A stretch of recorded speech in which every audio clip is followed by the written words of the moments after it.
بسم اللہ الرحمن الرحیم۔ وَمِنَ النَّاسِ، اور لوگوں میں سے کچھ، مَن یقولُ کہتے ہیں، آمنا باللہ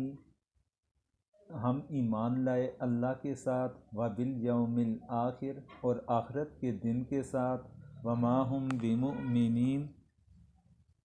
اور وہ ہرگز مومن نہیں۔ اس آیت کریمہ سے پہلے آخری دو آیات کریمہ جو گزری تھی، ان دو آیات کریمہ کے اندر اللہ تبارک و تعالیٰ نے مشرکین مکہ والوں کے بارے میں ذکر فرمایا تھا، جنہوں نے کھل کر کفر کیا۔ تو اس کے بعد اس رکوع کی 13 آیات کریمہ کے اندر اللہ تبارک و تعالیٰ منافقین کے بارے میں ذکر فرما رہے ہیں۔ تو اس آیت کریمہ کے اندر بھی اللہ تبارک و تعالیٰ نے منافقین ہی کے بارے میں ذکر فرمایا۔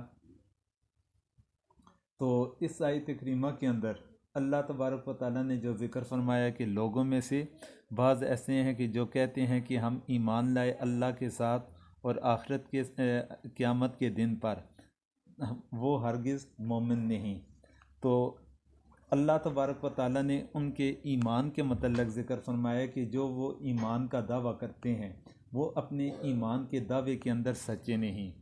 اب اس پر ایک بات یہ بھی کی جاتی ہے اس آیت کریمہ کے اوپر، جو بڑی اہمیت کے حامل بھی بات ہے، کہ منافقین کے اندر زیادہ تر کا تعلق یہودیوں کے ساتھ تھا، جبکہ یہودی وہ اللہ تبارک و تعالیٰ کے اوپر بھی ایمان لانے والے تھے اور اسی طرح قیامت کے دن کے اوپر بھی ایمان لانے والے تھے۔ تو پھر اللہ تبارک و تعالیٰ نے ان کے بارے میں یہاں پر کیسے ذکر فرما لیا کہ وہ مومن نہیں؟ ایک بات تو اس آیت کریمہ کے اوپر یہ آتی ہے۔ پھر دوسری بات یہ آتی ہے کہ یہاں پر انہوں نے حضور اکرم صلی اللہ علیہ وسلم کی رسالت کے بارے میں ذکر نہیں کیا منافقین نے، کہ ان کے بارے میں یہ واضح نہ کیا کہ ہم ان کے اوپر ایمان لاتے ہیں، بلکہ انہوں نے اللہ اور قیامت کے دن کے بارے میں ذکر کیا تھا۔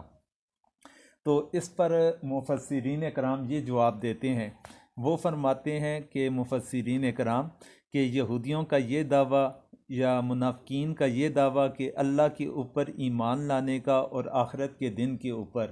کہ اس کا مطلب یہ ہوا کہ وہ اپنے دعوے کے اندر اپنے آپ کو ایک طرح کا سچا تصور کرتے تھے، کہ وہ اللہ تبارک و تعالیٰ کے اوپر بھی ایمان لاتے تھے اور اللہ تعالیٰ کے ساتھ ساتھ قیامت کے دن کے اوپر بھی ان کا ایمان تھا،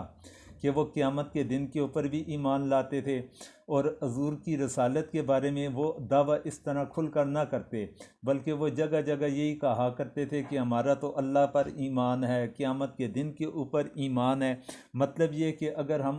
اگر وہ یہ کہتے کہ حضور کی رسالت پر بھی ایمان ہے، تو اس صورت کے اندر وہ سوچا کرتے تھے کہ ہم اپنے دعوے کے اندر جھوٹے ہوں گے، کیونکہ ہم نے تو دل سے ایمان نہ لایا، بلکہ ظاہری طور پر ہم نے صرف اسلام کو قبول کر رکھا ہے اور دل سے اپنے مذہب ہی کے اوپر ہیں۔ تو اس لیے ہم ایسا لوگوں کے سامنے پرچار کریں، دعویٰ کریں کہ مسلمان دھوکے کے اندر بھی رہیں، وہ سمجھیں کہ یہ ہمارے بھائی ہیں، یہ مسلمان ہیں، اور حقیقت کے اندر ہم نے اسلام کو قبول بھی نہیں کرنا۔ پھر اللہ تبارک و تعالیٰ کا ان کا تردید فرما دینا کہ وہ مومن نہیں، ان کے اس دعوے کے متعلق کہ جو انہوں نے دعویٰ کر رکھا ہے کہ ہم اللہ کے اوپر ایمان لاتے ہیں اور آخرت کے دن کے اوپر۔ تو اللہ تبارک و تعالیٰ کا تردید فرمانے کا مطلب،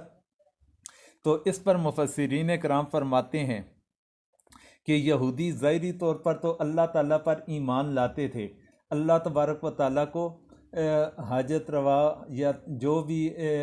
قادر مطلق یہ چیزیں وہ تصور کرتے تھے، لیکن جو حقیقی معنی تھا اللہ تبارک و تعالیٰ کے اوپر ایمان لانے کا، وہ حقیقی معنی میں وہ پیچھے رہ چکے تھے۔ اس کی کیا وجہ ہے کہ جس طرح حضرت عزیر علیہ السلام کو انہوں نے اللہ تبارک و تعالیٰ کا بیٹا قرار دے دیا،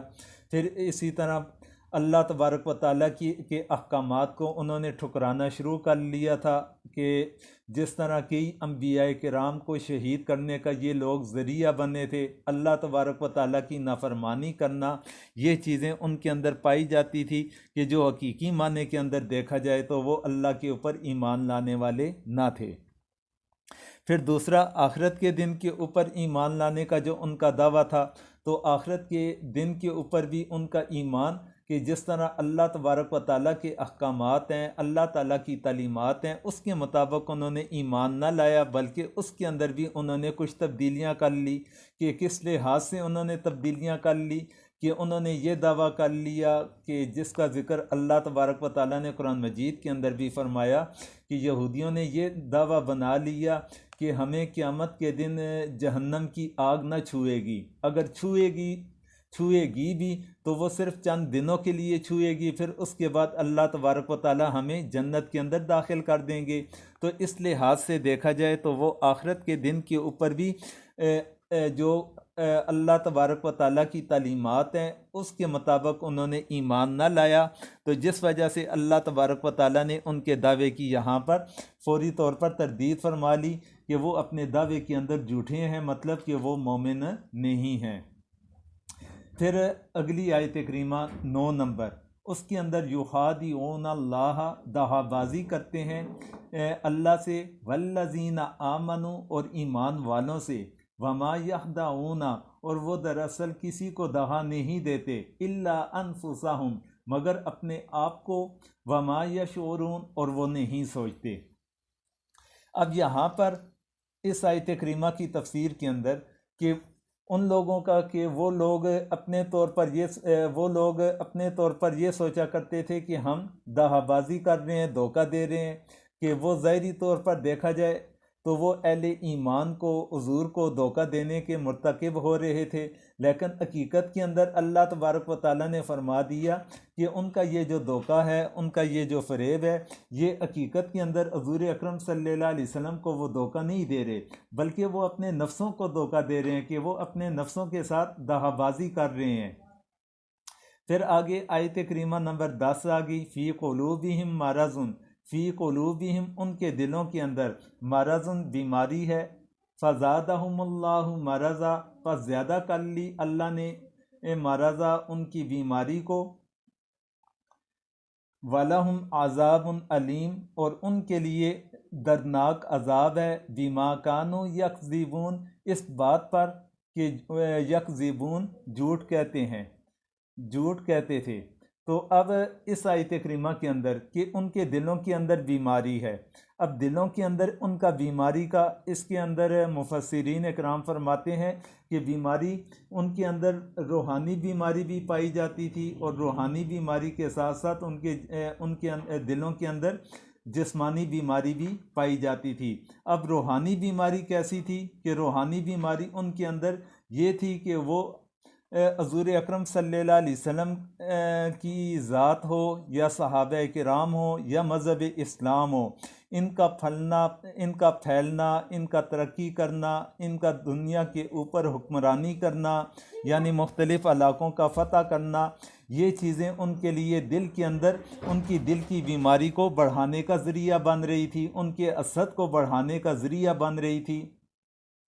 پھر جسمانی بیماری کس لحاظ سے؟ کہ جسمانی بیماری کے جس وقت وہ ذہنی طور پر ہر وقت اسی سوچ و بچار کے اندر رہا کرتے تھے کہ کہیں ہمارے نفاق کے بارے میں حضور اکرم صلی اللہ علیہ وسلم کو یا صحابہ کرام کو ہمارے اس نفاق کے بارے میں پتہ نہ چل جائے، تو اس لحاظ سے وہ ذہنی طور پر بھی ہر وقت اسی بیماری کے اندر مبتلا رہا کرتے تھے، سوچ و بچار کے اندر رہا کرتے تھے، کہیں ہمارا یہ راز کھل نہ جائے۔ تو اس لحاظ سے دیکھا جائے وہ جسمانی لحاظ سے بھی اور روحانی دونوں اعتبار سے وہ بیماری کے اندر مبتلا ہو چکے تھے۔ تو اللہ تبارک و تعالیٰ نے ان کی بیماری کو بڑھا دیا۔ کس طریقے سے بڑھا دیا؟ کہ اللہ تبارک و تعالیٰ نے مسلمانوں کو کامیابیاں عطا فرمانی شروع کر لیں۔ جب مسلمانوں کو کامیابیاں مل رہی تھی، ان کی کامیابیوں کے اندر روز بروز اضافہ ہو رہا تھا، تو یہ ان کی بیماری کے اندر اضافے کا ذریعہ بن رہا تھا۔ ایک تو یہ ہے۔ پھر دوسرا اس کی تفسیر کے اندر یہ فرماتے ہیں کہ بیماری سے مراد کہ ان کا نفاق ہے، ان کا منافقانہ پن ہے، کہ انہوں نے ظاہری طور پر اسلام کو قبول کر لیا اور دل کے اندر انہوں نے کفر ہی بھرا ہوا ہے۔ اب وہ اپنے نفاق کے اندر، اللہ تعالیٰ نے ان کے نفاق کے اندر ان کو بڑھا دیا کہ ان کا منافقانہ جو سلسلہ تھا اس کے اندر اللہ تعالیٰ نے اضافہ کر لیا، تو اس کی کیا وجہ ہے کہ تاکہ انہیں دردناک عذاب ملے۔ اب دردناک عذاب کا جو سبب اللہ تبارک و تعالیٰ نے بیان فرمایا، اس آیت کے آخر کے اندر فرمایا بما کانوا یکذبون، اس بات پر کہ وہ جھوٹ کہتے تھے۔ اب ان کا جھوٹ کیا تھا کہ وہ جھوٹ ان کا سب سے بڑا یہی بن رہا تھا کہ اپنی زبان سے تو اقراری تھے کہ ہم نے اسلام کو قبول کر لیا، مسلمانوں کے پاس ہوتے، اپنے آپ کو مسلمان کہتے، لیکن حقیقت کے اندر انہوں نے اسلام کو قبول نہ کیا تھا۔ یہ ان کے لیے سب سے بڑا جھوٹ بن گیا۔ پھر آگے آیت نمبر 11 کے اندر اللہ تبارک و تعالیٰ ذکر فرماتے ہیں وَإِذَا قِيلَ لَهُمْ، وَإِذَا قِيلَ، اور جب کہا جاتا ہے، لَهُمْ، ان کے لیے، لَا تُفْسِدُوا، نہ فساد کرو، فِي الْأَرْضِ، زمین میں، قالوا، تو کہتے ہیں، انما نحن،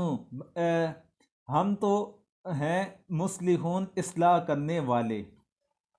وَإِذَا قِيلَ لَهُمْ لَا تُفْسِدُوا فِي الْأَرْضِ، اور جب کہا جاتا ہے ان کے لیے کہ فساد نہ ڈالو زمین میں، قالوا انما نحن مصلحون، تو کہتے ہیں ہم تو اصلاح کرنے والے ہیں۔ اب اس آیت کریمہ کی تفسیر کے اندر کہ جب ان سے یہ کہا جاتا تھا کہ تم زمین کے اوپر فساد برپا نہ کرو، اب زمین کے اوپر ان کے ذریعے سے کیسا فساد تھا کہ ان کا دعویٰ یہ تھا کہ ہم نے اسلام کو قبول کر لیا، لیکن حقیقت کے اندر انہوں نے اسلام کو قبول نہ کیا تھا۔ تو اب ان کا یہ دعا دینا، ان کا یہ جھوٹ، یہ چیزیں زمین کے اندر فساد برپا کرنے کے مترادف تھی۔ تو پھر آگے اللہ تبارک و تعالیٰ نے ان کے قول کے بارے میں ذکر فرمایا کہ وہ کہتے ہیں کہ ہم تو اصلاح کرنے والے لوگ ہیں۔ اس اصلاح کی تفسیر کے اندر بعض مفسرین اکرام فرماتے ہیں کہ وہ یہ دعویٰ کیا کرتے تھے کہ ہم مسلمانوں اور یہودیوں کے درمیان صلح کرانے کی کوشش کر رہے ہیں، اور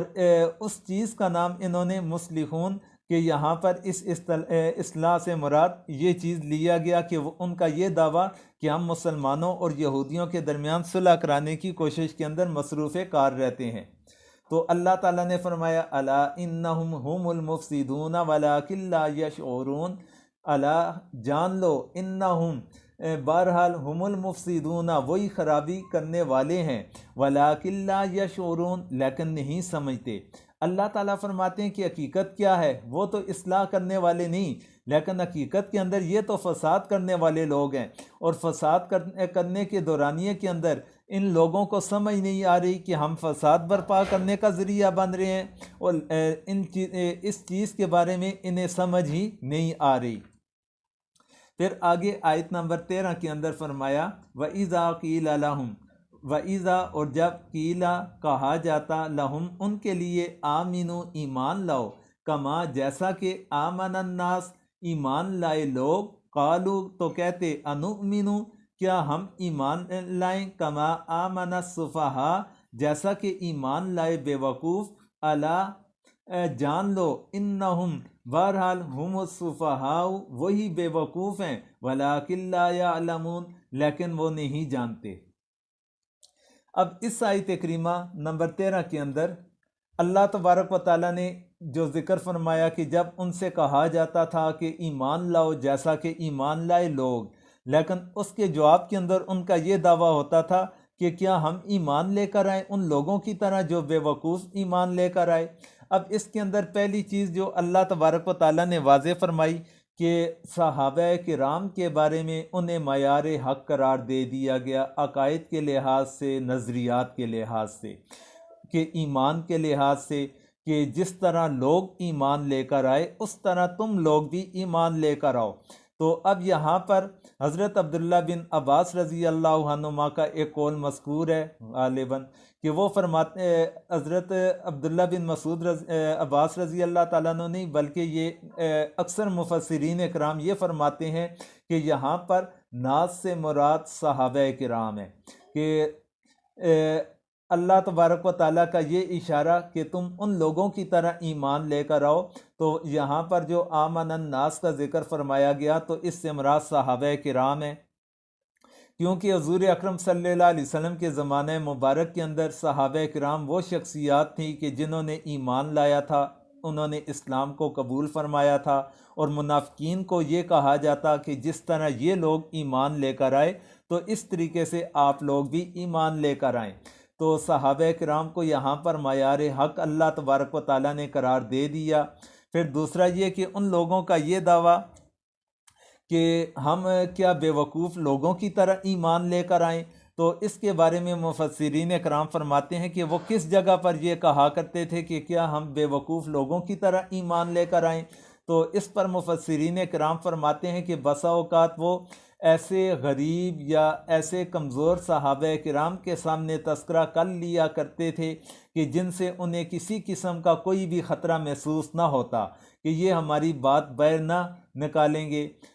تو بسا اوقات وہ اپنے ہم مسلک ساتھیوں کے ساتھ یا ہم مذہب ساتھیوں کے ساتھ ان کے سامنے اس چیز کا تذکرہ کر لیا کرتے تھے کہ کیا ہم ان بیوقوف لوگوں کی طرح ایمان لے کر آئیں۔ تو اللہ تبارک و تعالیٰ نے ان کے اس دعوے کا جواب دیتے ہوئے فرمایا کہ جان لو کہ